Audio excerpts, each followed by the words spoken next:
I trusted her with everything I'd built. She smiled, took notes, asked all the right questions. 3 weeks later, she launched my dream under her name. Welcome to the Last Lesson channel. If you're new here, subscribe for true stories about betrayal, karma, and the strength we find when everything falls apart.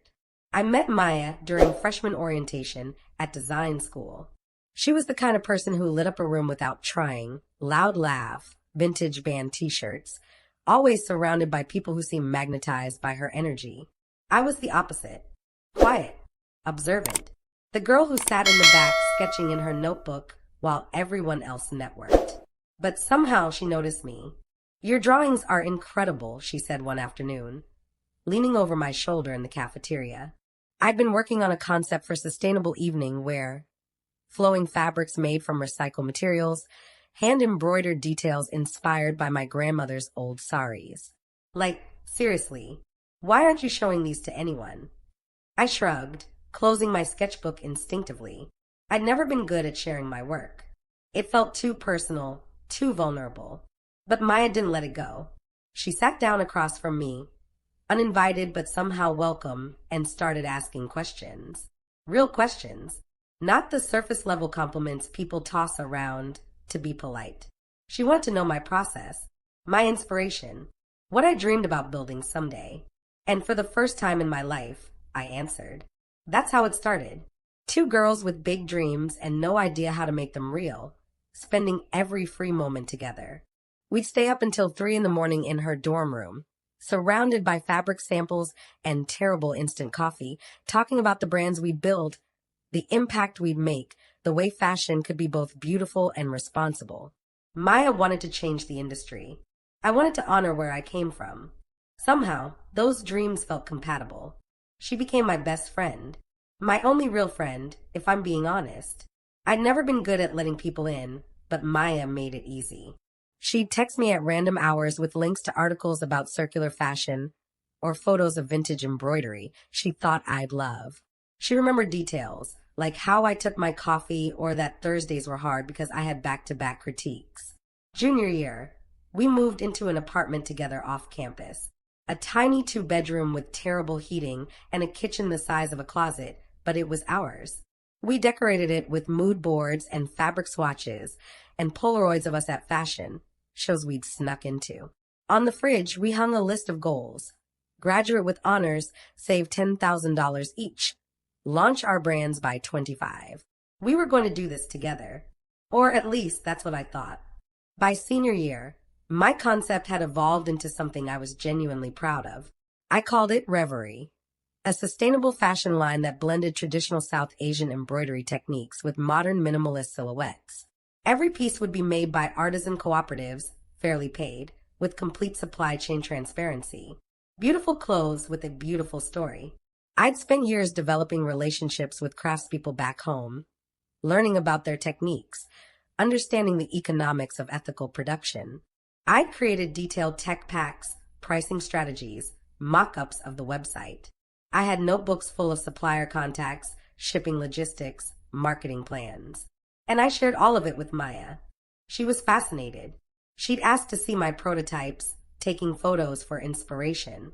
She wanted to meet my suppliers when they video called to learn how these relationships work. She'd stay up with me while I refined my business plan, asking detailed questions about manufacturing costs and markup percentages and how I planned to scale. "You're going to change everything," she'd say, eyes bright with what I thought was pride. This is exactly what the industry needs. Someone real. Someone who actually cares. I'd beam under her praise, feeling seen in a way I never had before. Looking back now, I can see the red flags I missed. The way her questions became increasingly specific. Technical.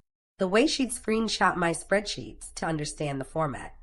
How she started asking about my launch timeline, my trademark filing, whether I'd told anyone else about the concept. There was this one night, about 3 months before graduation. We were working side by side, me on my final collection, her on what she said was a completely different project. I noticed her glancing at my screen more than her own. When I got up to make tea, I saw her phone angled toward my notebook. "Just admiring your sketches," she said when she caught me looking. You don't mind, right? We share everything.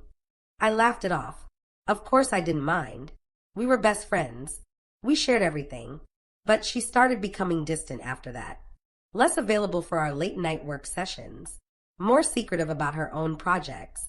When I talk about my launch plans, I was aiming for September, right after graduation. She'd change the subject or suddenly remember somewhere she needed to be.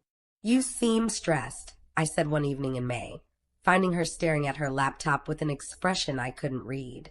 Everything okay? Fine, she said quickly. Too quickly. Just a lot on my mind. You know how it is. I did know.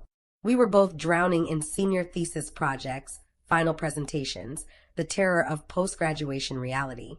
I chalked her weird behavior up to stress, to the same anxiety that kept me up at night, wondering if I was crazy for thinking I could actually pull this off. I should have trusted my instincts. That little voice that whispered something was wrong. But I silenced it, because Maya was my best friend, because I was so desperate to believe that someone genuinely cared about my success, because I'd never had a friendship like this before, and I was terrified of losing it over paranoid suspicions. We graduated on a Saturday in June. Cap and gown, tearful hugs, promises to stay close even though we were both moving back home for the summer to prepare for our launches. You're going to kill it, Maya said, squeezing me tight. I'm so proud of you. Text me updates about everything, okay? Every single step. You too, I said. We're finally doing this. After all those late nights and terrible coffee and dreams we thought were impossible. We're actually doing this. She smiled, hugged me one more time, told me she loved me. 3 weeks later, my entire world shattered. It was a Tuesday morning in July when my phone started buzzing with notifications I didn't understand. I was in my childhood bedroom, surrounded by fabric samples and half-finished prototypes, putting the final touches on my website before the August launch. My parents were at work. The house was quiet except for the hum of my laptop and the occasional bird outside my window. The first message came from an old classmate I barely knew. Hey, congrats on the launch. Didn't know you and Maya were doing this together.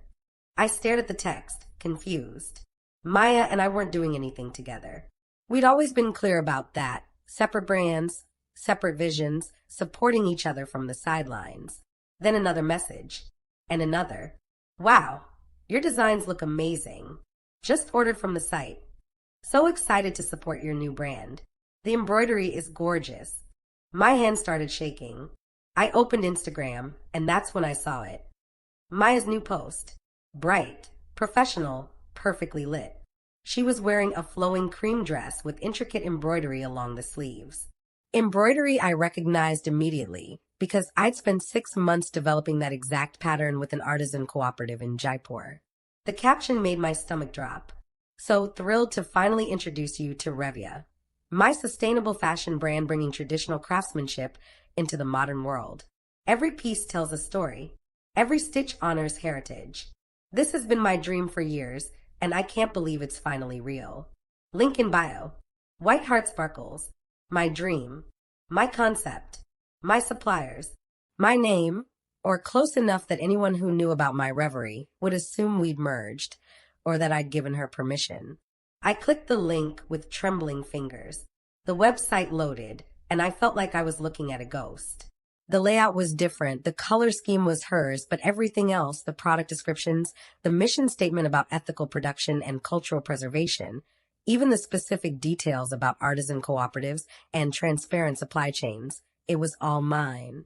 She'd taken my words, my vision, my 3 years of work, and wrapped them in her aesthetic. The designs weren't exact copies. She was too smart for that. But they were close, dangerously close. The silhouettes I'd refined over countless iterations, the specific embroidery placements, the way traditional techniques were integrated into minimalist modern cuts. She'd taken my blueprint and modified it just enough to claim originality. And she'd launched 3 weeks before my planned date. I couldn't breathe, couldn't think, couldn't process what I was seeing. My phone rang. Maya's name lit up the screen. I answered, and before I could speak, she started talking fast. I know you probably saw the launch, and I wanted to explain before you got the wrong idea. The wrong idea? My voice came out strangled. Maya, that's my concept. Those are my suppliers. That's literally the brand I've been building for 3 years. It's not the same, she said, defensive now. I took inspiration from our conversations, sure, but I developed this separately. I have my own vision, my own. You took photos of my sketches. You met my suppliers. You asked me about every single detail of my business plan. I was standing now, pacing my small room, rage and disbelief warring in my chest. You knew my launch date. You knew everything. Look, I'm sorry you feel that way, but you don't own an entire concept. Sustainable fashion exists. Embroidery exists. I'm allowed to. Using the name Revia, using the exact same artisan cooperatives I spent years building relationships with, the same supply chain transparency language I wrote. My voice cracked. You didn't take inspiration, Maya. You took everything. Silence. Then her voice changed. Colder. Harder. You need to be really careful about what you're accusing me of. I have documentation of my entire design process. Sketches, mood boards, development notes, all dated and time-stamped. If you try to launch something similar now and claim I copied you, I will have my lawyer contact you. I actually laughed. A hollow, shocked sound. Your lawyer? I'm protecting my intellectual property. That's just business. If you can't handle that, maybe entrepreneurship isn't for you. She paused. I thought you'd be happy for me. We both got what we wanted. There's room for both of us. There's no both of us anymore, I whispered. You made sure of that. She hung up without another word. I sat on my bedroom floor for 2 hours, staring at nothing. My phone kept buzzing with congratulations meant for her, with messages asking if we were partners now, with screenshots of her growing follower count and sold-out products. My products, my dream, packaged and marketed by someone who'd smiled to my face while dismantling everything I'd built in secret. The worst part wasn't even the theft. It was the betrayal underneath it. Every late-night conversation where she'd encouraged me to share more details. Every time she'd asked to meet my suppliers to learn. Every hug. Every "I'm so proud of you." Every moment I thought we were building our future side by side. All of it had been strategic, calculated. A long con wrapped in the language of friendship. I'd handed her the keys to my dream because I was lonely and desperate to believe someone genuinely cared. That night, I did what any devastated 21-year-old would do. I called my mom at work, barely coherent through tears. I screamed into my pillow. I looked at my prototypes and my sketches and my carefully organized supplier contacts, and I wanted to burn all of it. By the next morning, Maya had blocked me on every platform. Instagram, WhatsApp, email gone. Like our entire friendship had been deleted with a few clicks. Mutual friends started reaching out, confused. Some had heard her version already, that I was jealous, unstable, trying to claim credit for her hard work. She was telling people I'd copied concepts she'd shared with me in confidence, that she tried to help me, and I'd turn vindictive when her brand took off.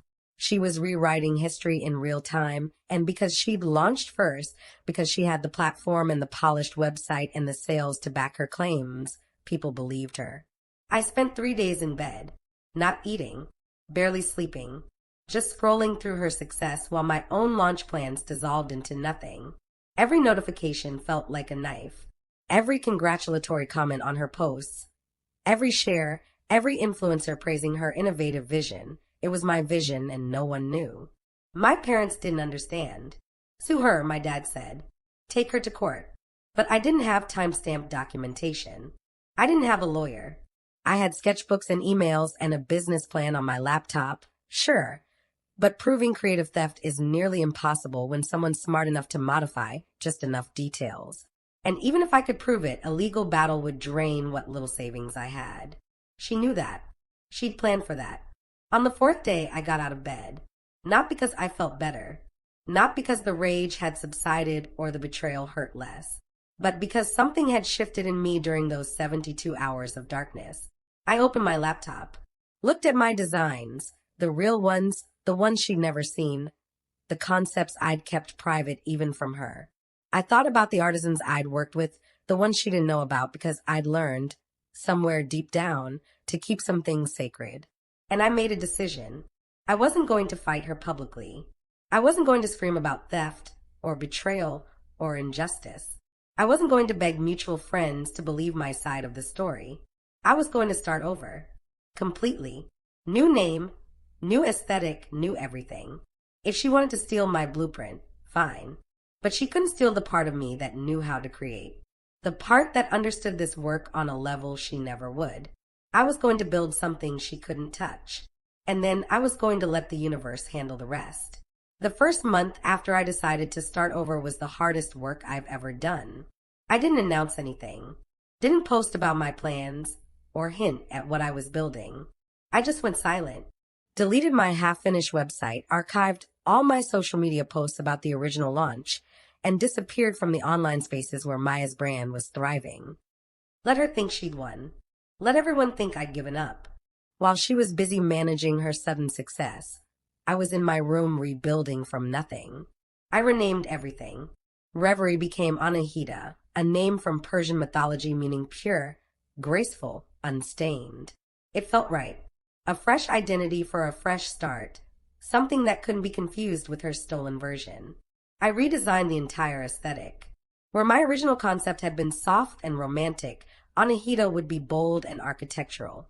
Sharp lines, unexpected color blocking, traditional embroidery techniques used in avant-garde ways that honored the craft while pushing it somewhere new.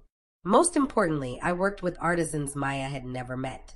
Women from a cooperative in Gujarat my grandmother had connected me with years ago, before I'd even met Maya.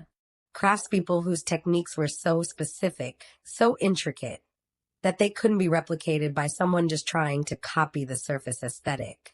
These weren't designs you could steal from a photograph. They required understanding the why behind every stitch, every pattern, every choice. They required relationships built on respect, not extraction. I poured everything into it. My savings, my time, my grief and rage and determination. Every emotion I couldn't express became fuel for creation. And I didn't tell a soul what I was doing. Meanwhile, Maya's brand was everywhere. She'd gained 15,000 followers in the first month. Fashion bloggers were featuring her pieces. Small boutiques were reaching out about wholesale partnerships. She was living my dream on my blueprint, and from the outside, it looked like she was thriving. But I'd learned something about appearances during our friendship. They're almost always deceiving. 2 months after her launch, I started noticing things. Small things. Comments on her posts that went unanswered. Customer service complaints buried in her tagged photos. People asking about delayed shipments, quality issues, refund requests that seemed to multiply weekly. I didn't go looking for these. They just appeared as I scrolled, impossible to ignore. One comment stuck with me. Ordered 6 weeks ago, still haven't received shipping confirmation. Emails ignored. Is this brand even real? I remembered those artisans she'd contacted through my introductions. They were small operations, used to working with designers who understood the pace of handcrafted work, who built relationships over years. Maya had approached them like vendors, demanding quick turnarounds and bulk orders they couldn't sustain. She'd promised them exposure and ongoing partnership, then disappeared after the first production run to find cheaper alternatives. She'd taken the aesthetic of ethical fashion without understanding the ethics. You can't fake that kind of thing for long. Eventually, the cracks show. By month 3, the cracks were becoming chasms. A mid-size influencer posted a video reviewing one of Maya's dresses. I was so excited about this brand's mission, she said, holding up a garment with visibly uneven stitching and cheap fabric. But this isn't what was advertised. The quality is terrible, and when I reached out about a return, I was ghosted. Something feels really off here. The video went viral. 20,000 views in 2 days. Comments flooded in from other customers with similar experiences. Unfulfilled orders. Misrepresented products. A supposed sustainable brand using synthetic materials and lying about supply chain transparency. Maya posted an apology.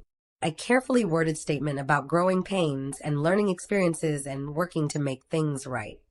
She promised refunds and better quality control and more transparent communication. But the internet doesn't forget. And once people start digging, they find everything. That's when someone found my original sketches. I don't know who. Maybe a classmate from design school. Maybe someone who'd seen my early mood boards before I'd archived everything. But suddenly, there were side-by-side comparisons circulating on Twitter. My sketches dated from junior year next to Maya's original designs. My business plan language next to her website copy. Screenshots of posts I'd deleted, showing concepts I'd shared months before her launch. The post that changed everything came from a fashion journalist with a decent following. She'd done actual investigative work, contacted the artisan cooperatives, traced the timeline, interviewed our former classmates. Revia, a case study in design theft and ethical facade, the article was titled. It was thorough, damning. It didn't editorialize or exaggerate. It just laid out facts, timelines, and testimonies from people who'd watched the whole thing unfold. The article hit on a Thursday morning. By Thursday afternoon, Maya's Instagram was being flooded with comments. Angry customers demanding refunds. Industry people rescinding opportunities. Influencers who'd promoted her brand posting apologies and retractions. She tried to control the narrative. Posted a long statement calling it a misunderstanding, claiming she'd been inspired by collaborative conversations with a friend, suggesting I was bitter about her success, and orchestrating a smear campaign. But her comments section told a different story. Hundreds of people sharing their experiences, undelivered orders, blocked accounts, screenshots of ignored messages. The design theft was bad, but the business practices were worse. Her brand didn't just crack. It imploded. Within 72 hours, her website was down. Her Instagram went private. The boutiques dropped her. The partnerships dissolved. Everything she'd built on my stolen foundation collapsed under the weight of its own dishonesty. I watched it happen from my childhood bedroom, surrounded by fabric samples for Anahida's actual launch. I didn't post about it, didn't comment or share or celebrate. I just watched, feeling something I didn't expect. Not satisfaction, sadness, because seeing someone self-destruct isn't victory. It's just watching someone reveal who they'd always been underneath the performance of friendship. My phone buzzed. A long text from Maya. No greeting, just desperation. I know you hate me. I know I destroyed everything. But please, you have to tell people you're not behind this. Tell them it's all a misunderstanding. I'll shut down the brand. I'll disappear. Just please help me stop this. I read it 3 times. Thought about all the nights I'd spent crying on my bedroom floor. All the plans I'd had to abandon. All the trust I'd given her that she'd weaponized against me. I thought about responding. Crafted a dozen different messages in my head, each one angrier than the last. Then I deleted her text and went back to work. Karma didn't need my participation. It never had. 2 weeks later, I launched Anahida. Quietly. No grand announcement.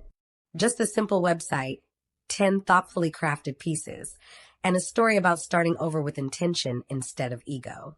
The first week, I made 3 sales, all to people who'd followed my journey from the beginning, who'd watched me disappear, and trusted I'd come back with something real. 3 sales felt like more than her thousands ever could, because they were built on truth. If this story resonated with you, please subscribe to The Last Lesson for more true stories about betrayal, resilience, and the justice that comes when you choose integrity over revenge. Your support means everything. Thank you for listening.